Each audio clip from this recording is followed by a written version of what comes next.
Hello guys, good evening. Ayan guys, dito lang muna ako ngayon nagluto sa kahoy. Naubusan kami ng price gas. Oh, ayan. Nagluto ako ng tinola. Good evening sa lahat. Tingnan natin ang ating tinola kung ayan, kumulo-kulo na.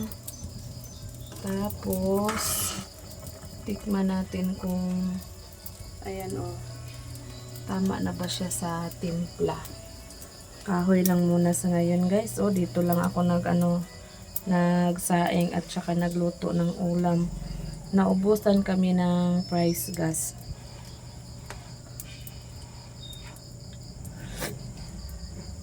Parang kulang siya sa asin guys.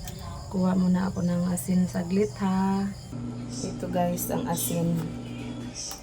Parang sakto na to. Mahirap dito guys pag dito magluto kasi tingnan ang liit ng daanan. Yan, lagyan natin ng asin ang ating tinulang isda.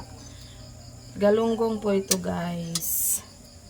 At saka tikman muna natin. Guys, tama na siya sa timpla.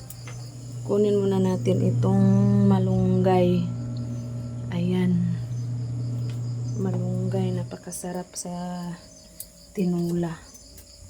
Lagay natin ang ating malunggay na may sibuyas.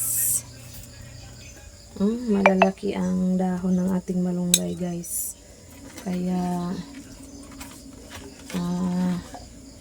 kunin natin tong natira. Sayang kasi. Ayan. Magsipag-sipag lang muna ako sa ngayon magluto dito sa kahoy. Ayan.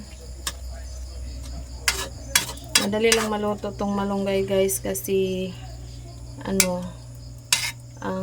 pa niya, bata pa ang dahon ng malunggay. Talbos pa ito, talbos.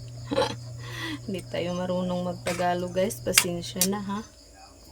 Ayan, luto nating tinola. Thank you for watching. Bye bye.